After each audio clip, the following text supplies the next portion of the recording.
Welcome to the first episode of our trail review podcast. Our plan with this is to um, give a trail review relevant to the date. So this would have been 16th of April 2023. Long Sault Conservation Area, which is on Trail Forks. It's near Bowmanville, north of Bowmanville, north of the 407, which is the toll road, I think, the 401 being the normal road. And if you're riding at Ganaraska, it's kind of on your way.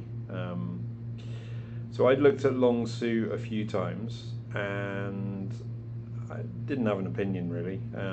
It looked somewhere interesting-ish because it was fairly hilly and unusual for the kind of riding within a couple of hours of Toronto. There were some longer trails, so you pick a trail there. It's not a kilometre long. It's maybe 3 kilometres or 5 kilometres. And then when you put all of the trails together, you're getting on for maybe 20 kilometres of riding in total. Being English, I'm still in miles, so I did 10 miles at the weekend and missed out one trail. So there's one car park which sort of sits in the middle of the two loops. I think there's toilets there and stuff. You pay to park $6, and it's what conservation is it? Central Lake Ontario Conservation Authority place, and it was fairly dry. We've had a week of nice weather. I saw very little mud, even in the area where they've deforested, cut down all the trees and everything. It was rideable. Where the mechanical machinery's been in stripping the trees, though, it's left like the caterpillar track trails, which are unpleasant to say the least. Just like a couple of kilometres of bumpiness. So on the day I went, which was Sunday, there were signs up saying trails closed. So two of the loops, which are west of the car park, it said closed. And I literally just rode through the sign and went off and followed the trails anyway, because it's a weekend.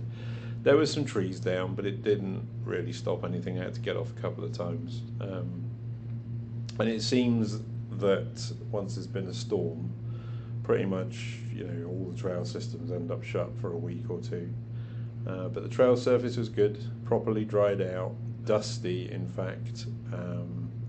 And when you start off, you come out of the car park. The first trail I think is Bluebird. I went left straight away.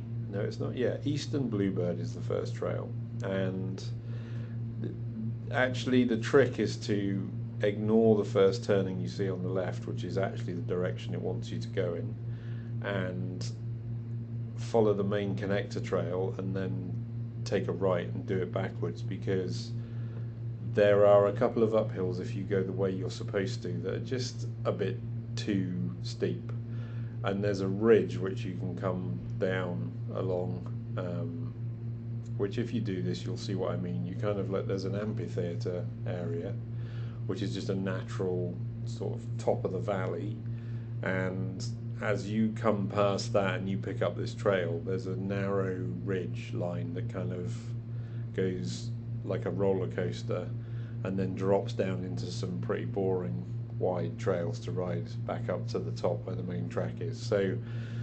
So I did the Eastern Bluebird Trail the right way, but you should probably do it the wrong way. I then did the Wild Turkey Trail, which I did the right way, which was fine. I did the Bard Owl Trail, which was the one that had the forestry work on, which I guess they'll clear up. Then there's a weird rabbit trail, which is like a green trail, which is like a square. I did all of that, but not on purpose. So I did that in a clockwise direction to then get the connector trail to then pick up the white-tailed deer trail, Um, so I did the white-tailed deer trail, and I did some of the eight Oak Ridges trail, but not all of it. And next time I come, I'll do all of that to the end and back. Um, but that would have been another 8 kilometers, and I was getting a bit tight on time. But the white-tailed deer trail is worth doing in the correct direction. So when you hit it, so you come from the rabbit trail, you want to take a left and follow that white-tailed deer trail all the way around, because the downhill that you get at the end of that white-tailed deer trail is one of the longest I've been on in Ontario. Like it was a good minute, maybe even a bit longer, and yeah, at one point I was like, "Whoa, I still don't need to pedal." And in this area, that's unusual because a lot of the hills, there's hills, but they're steep, up and down. And over my ride, which was like getting on for 10, 12 miles, I got on for about 2,000 foot of climbing, which again is unusual. Normally it's 1,000 is probably not an unusual weekend, but 2,000 over that mileage is quite unusual. So yeah, it's a cool place, nice car park, good facilities, $6 to park, friendly people generally. There's enough space that you can get away from people. Apart from that rabbit trail, you just have to keep an eye out for folks there. And it seems the Oak Ridges Trail, there was more people walking on the little bit of that I did, but the other side there was nobody. Um, a lot of the red-winged blackbirds, a lot of birds of prey. I think potentially a lot of wildlife mushrooms. The ramps, the wildflowers, and everything. But I was probably still a bit early. So yeah, so if you get chance, it's definitely worth checking out the Long Sault Conservation Area, north of Bowmanville. There is a website which will be in the notes, and it is on Trail Forks, and I will also put the link into Trail Forks. And if you've listened this far, thank you very much for listening, and hopefully you will get out and try this trail.